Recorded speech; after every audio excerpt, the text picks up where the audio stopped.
provisional measures and/or to modify its provisional measures indicated on January 26, 2024. By an order of March 28, 2024, the Court reaffirmed the provisional measures indicated in its order of January 26, 2024, and indicated certain additional provisional measures.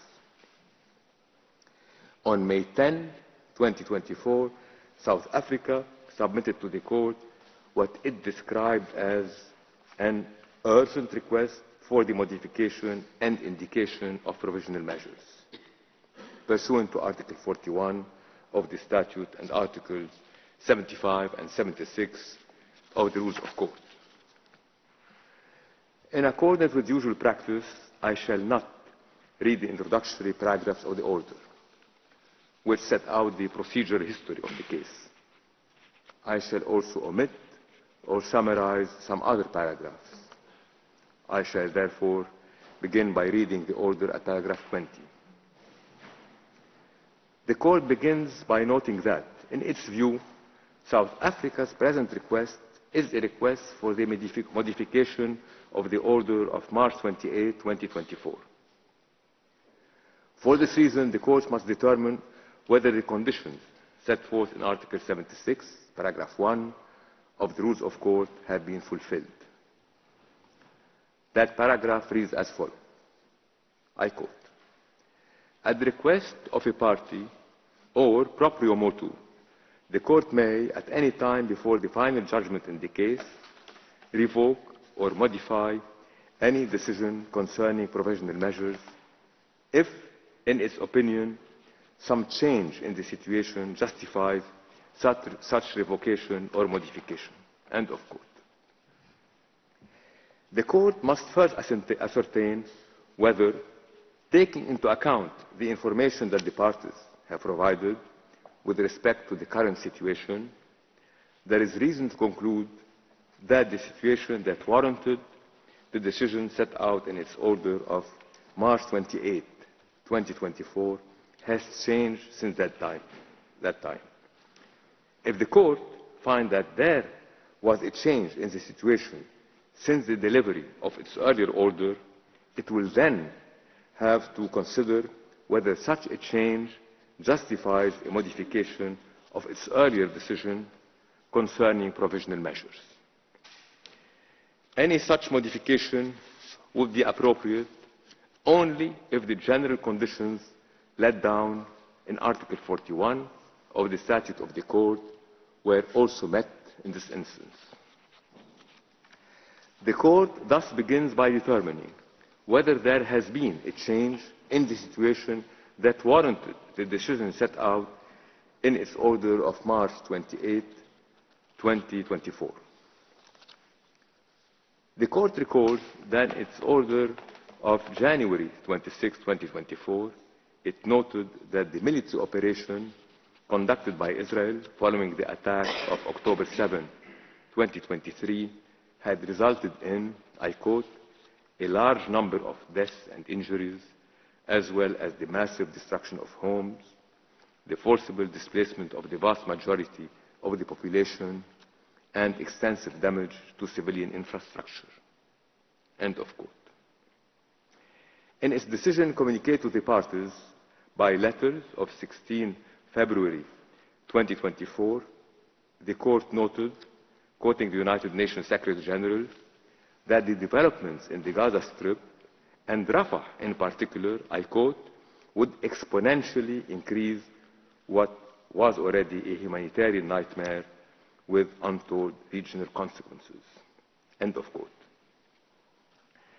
The Court further recalls that in its order of March 28, 2024, it observed with regret that the catastrophic living conditions of the Palestinians in the Gaza Strip had deteriorated further since January 2024, especially in view of the prolonged and widespread deprivation of food and other basic necessities to which the Palestinians in the Gaza Strip had been subjected. In the present order, the Court notes that the catastrophic humanitarian situation in the Gaza Strip, which, as stated in its order of January 26, 2024, was at serious risk of deteriorating, has deteriorated, and has done so even further since the Court adopted its order of March 28, 2024.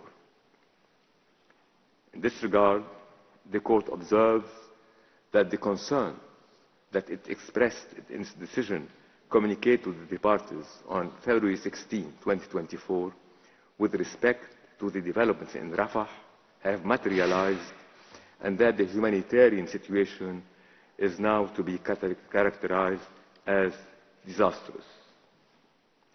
After weeks of intensification of military bombardments of Rafah, where more than 1 million Palestinians had fled as a result of Israeli evacuation orders, covering more than 3/4 of Gaza's entire territory, on May 6, 2024, nearly 100,000 Palestinians were ordered by Israel to evacuate the eastern portion of Rafah and relocate to Al-Mawasi and Khan Yunis areas ahead of a planned military offensive. The military ground offensive in Rafah, which Israel started on May 7, 2024, is still ongoing and has led to new evacuation orders. As a result, according to United Nations reports, nearly 800,000 people have been displaced from Rafah as at May 18, 2024. The Court considers that the aforementioned developments, which are exceptionally grave, in particular the military offensive in Rafah and the resulting repeated large-scale displacement of already extremely vulnerable Palestinian population in the Gaza Strip, constitute a change in the situation within the meaning of Article 76 of the Rules of Court. The Court is also of the view that provisional measures indicated in its order of March 28, 2024, as well as those reaffirmed therein, do not fully address the consequences arising from the change in the situation previously explained, thus justifying the modification of these measures. However, in order to modify its earlier decision concerning provisional measures, the Court must still satisfy itself that the general conditions laid down in Article 41 of the Statute of the Court are met in the current situation. The Court next turns to the conditions for the indication of provisional measures. It recalls that in its orders of January 26, 2024 and March 28, 2024, it concluded that, prima facie, it had jurisdiction pursuant to Article 9 of the Genocide Convention to entertain the case. The Court sees no reason to revisit that conclusion for the purposes of deciding on the present request. In the order of January 26, 2024, the Court also found that at least some of the rights claimed by South Africa under the Genocide Convention and for which it was seeking protection were plausible, namely the right of the Palestinians in Gaza to be protected from acts of genocide and related prohibited acts mentioned in Article 3, and the right of South Africa to seek Israel's compliance with the latter's obligation under the Convention. The Court saw no reason to revisit this conclusion in its order of March 28, 2024. The Court likewise sees no reason to do so for the purposes of deciding on the present request. It further considers that, by their very nature, at least some of the provisional measures sought pursuant to the present request are aimed at preserving the rights claimed by the applicant that the court has found to be plausible. The court must next consider whether the current situation entails a risk of irreparable prejudice to the plausible rights claimed by South Africa and whether there is urgency.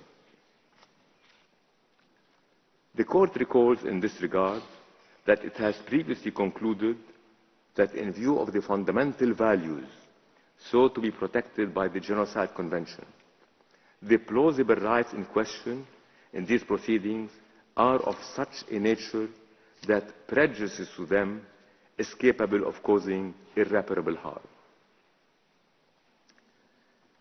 The court recalls that on May 7, 2024, Israel began a military offensive in Rafah following weeks of intensified bombardment, and that as a result, approximately 800,000 Palestinians were displaced from Rafah as at May 18, 2024.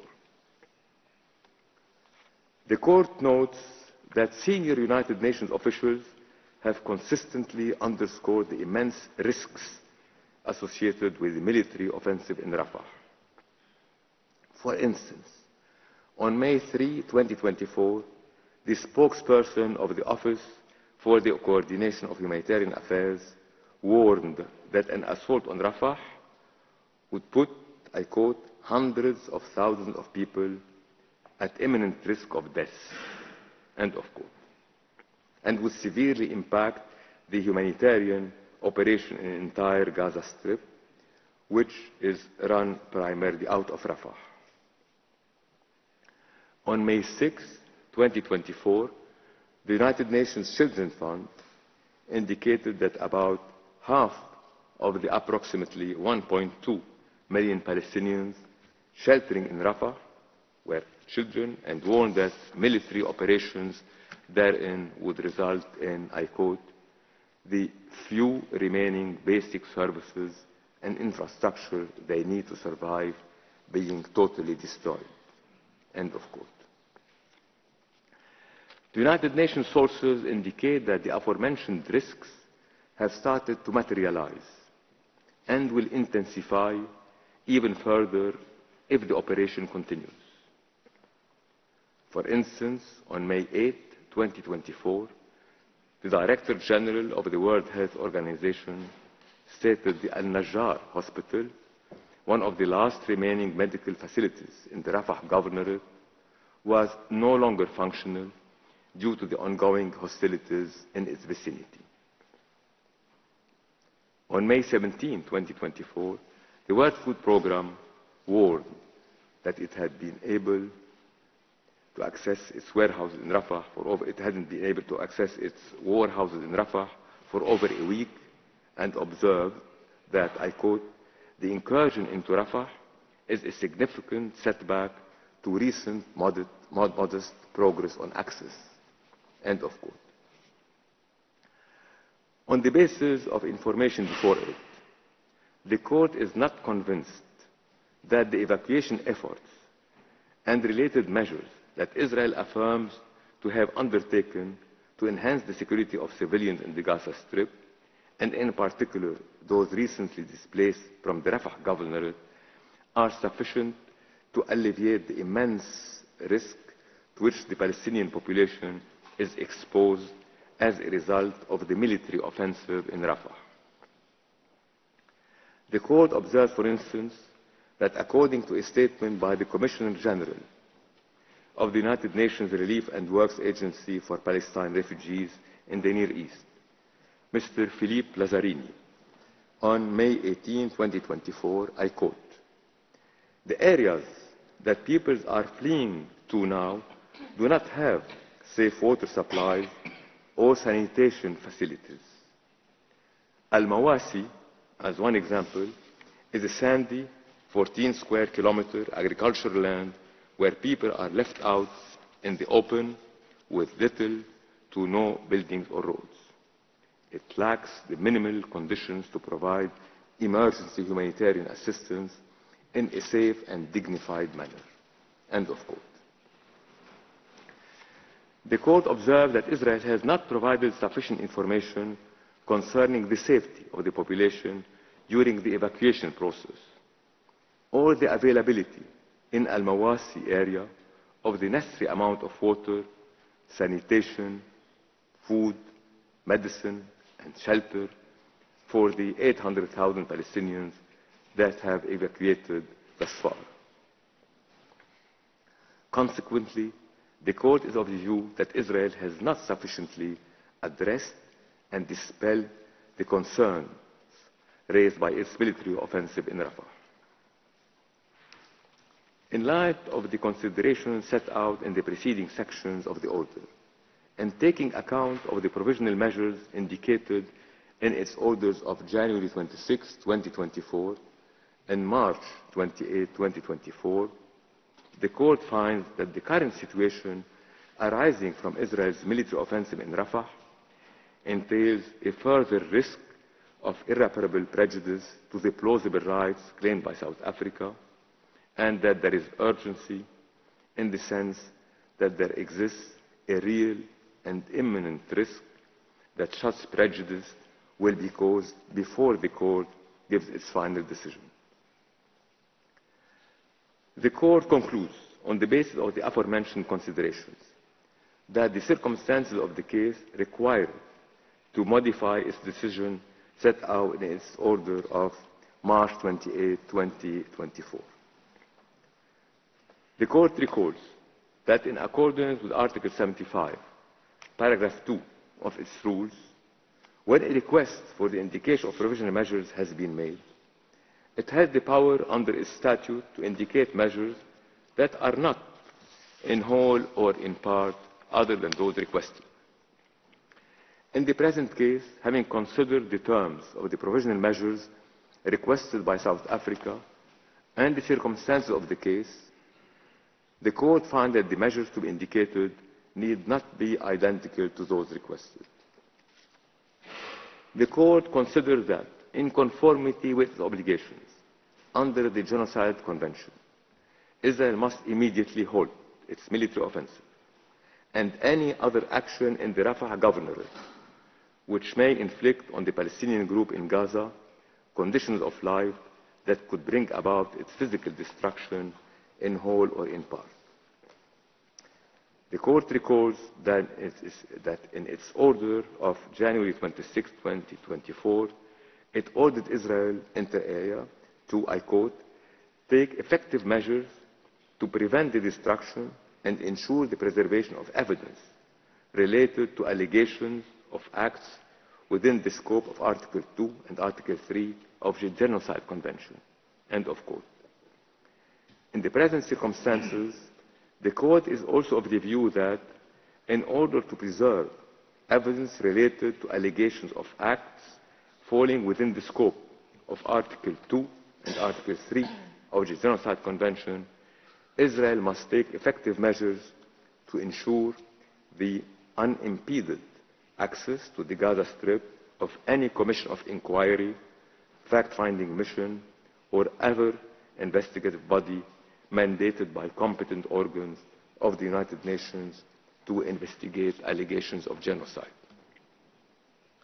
The court also considers that the catastrophic situation in Gaza confirmed the need for the immediate and effective implementation of the measures indicated in its orders of January 26, 2024 and March 28, 2024, which are applicable throughout the Gaza Strip, including in Rafah. In these circumstances, the court finds it necessary to reaffirm the measures indicated in those orders. In so doing, the court wishes to emphasize that the measure indicated in paragraph 51(2)(a) of its order of March 28, 2024, requiring, I quote, the unhindered provision at scale by all concerned of urgently needed basic services and humanitarian assistance, end of quote, necessitates that the respondent maintain open land crossing points, and in particular the Rafah crossing.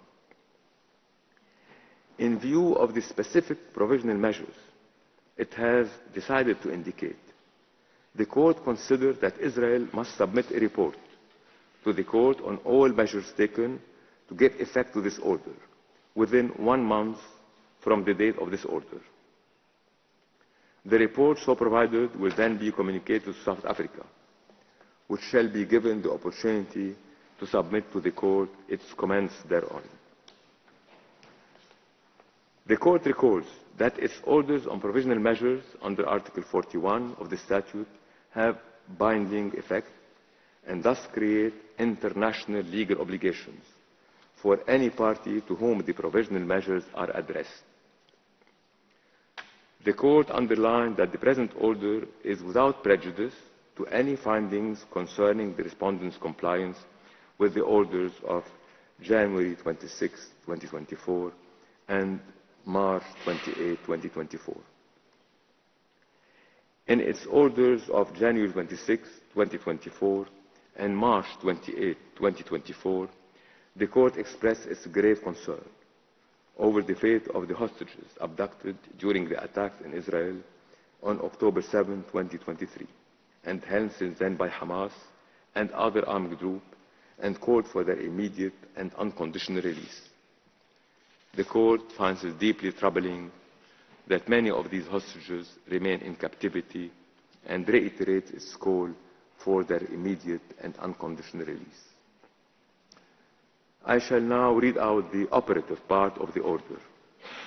For these reasons, the Court, by 13 votes to 2, reaffirms the provisional measures indicated in its orders of 26 January 2024 and March 28, 2024, which should be immediately and effectively implemented. In favor, President Salam, Judges Abraham, Yusuf, Shway, Bandari, Iwasawa, Nolte, Charlesworth, Brandt, Gomez Robledo, Cleveland, Oresco, Tladi. Against, Vice President Sebutinde, Judge ad hoc Barak. 2. Indicates the following provisional measures. The State of Israel shall, in conformity with its obligations under the Convention on the Prevention and Punishment of the Crime of Genocide, and in view of the worsening conditions of life faced by civilians in the Rafah Governorate, A, by 13 votes to 2, immediately halt its military offensive and any other action in the Rafah Governorate which may inflict on the Palestinian group in Gaza conditions of life that would bring about its physical destruction in whole or in part. In favor, President Salam, Judges Abraham, Yusuf, Shway, Bandari, Iwasawa, Nolte, Charlesworth, Brandt, Gomez Robledo, Cleveland, Oresco, Tladi. Against, Vice President Sebutinde, Judge ad hoc Barak. By 13 votes to 2, maintain open the Rafah crossing for unhindered provision at scale of urgently needed basic services and humanitarian assistance. In favor, President Salam, Judges Abraham, Yusuf, Shway, Bandari, Iwasawa, Nolte, Charlesworth, Brandt, Gomez Robledo, Cleveland, Oresco, Tladi. Against, Vice President Sebutinde, Judge ad hoc Barak. C, by 13 votes to 2, take effective measures to ensure the unimpeded access to the Gaza Strip of any commission of inquiry, fact-finding mission, or other investigative body mandated by competent organs of the United Nations to investigate allegations of genocide. In favor, President Salam, Judges Abraham, Yusuf, Shway, Bandari, Iwasawa, Nolte, Charlesworth, Brandt, Gomez Robledo, Cleveland, Oresco, Tladi. Against, Vice President Sebutinde, Judge ad hoc Barak. 3. By 13 votes to 2, decides that the State of Israel shall submit a report to the Court on all measures taken to give effect to this order within 1 month as from the date of this order. In favor, President Salam, Judges Abraham, Yusuf, Shwe, Bandari, Iwasawa, Nolte, Charlesworth, Brandt, Gomez Robledo, Cleveland, Uresco, Tladi. Against, Vice President Sebutinde, Judge ad hoc Barak. I shall now call on the Registrar to read the operative part of the order in French. Par ces motifs, la Cour, 1, par 13 voix contre 2, réaffirme les mesures conservatoires indiquées dans ses ordonnances des 26 janvier et 28 mars 2024 qui doivent être immédiatement et effectivement mises en œuvre. Pour M. Salam Président, M. Abraham Youssouf, Mme Choué, M. Bandari Iwasawa Nolte, Mme Charlesworth, M. Brand Gomez Robledo, Mme Cleveland, M. Orescu Tladi, juge. Contre, Mme Sebutinde, vice-présidente, M. Barak, juge ad hoc. 2. Indique les mesures conservatoires suivantes. L'État d'Israël doit, conformément aux obligations lui incombant au titre de la Convention pour la prévention et la répression du crime de génocide, et au vu de la dégradation des conditions d'existence auxquelles sont soumis les civils dans le gouvernorat de Rafah, a, par 13 voix contre 2, arrêté immédiatement son offensive militaire et toute autre action menée dans le gouvernorat de Rafah qui serait susceptible de soumettre le groupe des Palestiniens de Gaza à des conditions d'existence capables d'entraîner sa destruction physique totale ou partielle. Pour M. Salam Président, M. Abraham Youssouf, Mme Choué, M. Bandari Iwasawa Nolte, Mme Charlesworth, M. Brandt Gomez Robledo, Mme Cleveland, M. Orescu Tladi, juge. Contre, Mme Sebutinde, vice-présidente, M. Barak, juge ad hoc. B. Par 13 voix contre 2. Maintenir ouvert le point de passage de Rafah pour que puisse être assurée, sans restriction et à grande échelle, la fourniture des services de base et de l'aide humanitaire requis de toute urgence. Pour M. Salam Président, M. Abraham Youssouf, Mme Choué, M. Bandari Iwasawa Nolte, Mme Charlesworth, M. Brand Gomez Robledo, Mme Cleveland, M. Orescu Tladi, juge. Contre, Mme Sebutinde, vice-présidente, M. Barak, juge ad hoc. C. Par 13 voix contre 2. Prendre des mesures permettant effectivement de garantir l'accès sans entrave à la bande de Gaza à toute commission d'enquête, toute mission d'établissement des faits ou tout autre organisme chargé par les organes compétents de l'Organisation des Nations Unies d'enquêter sur des allégations de génocide. Pour M. Salam Président, M. Abraham Youssouf, Mme Choué, M. Bandari Iwasawa Nolte, Mme Charlesworth, M. Brand Gomez Robledo, Mme Cleveland, M. Orescu Tladi, juge. Contre, Mme Sebutinde, vice-présidente, M. Barak, juge ad hoc. 3. Par 13 voix contre 2, décide que l'État d'Israël devra, dans un délai d'1 mois à compter de la date de la présente ordonnance, soumettre à la Cour un rapport sur l'ensemble des mesures qu'il aura prises pour donner effet à cette ordonnance. Pour M. Salam Président, M. Abraham Youssouf, Mme Choué, M. Bandari Iwasawa Nolte, Mme Charlesworth, M. Brand Gomez Robledo, Mme Cleveland, M. Orescu Tladi, juge. Contre, Mme Sebutinde, vice-présidente, M. Barak, juge ad hoc. Vice President Sebutinde appends a dissenting opinion to the order of the Court. Judges Nolte, Urescu and Tladi append declaration to the order of the Court. Judge ad hoc Barak appends a dissenting opinion to the order of the Court. The text of the order is available from today in typescript. It will be available shortly on the course website. The printed text will be available in due course.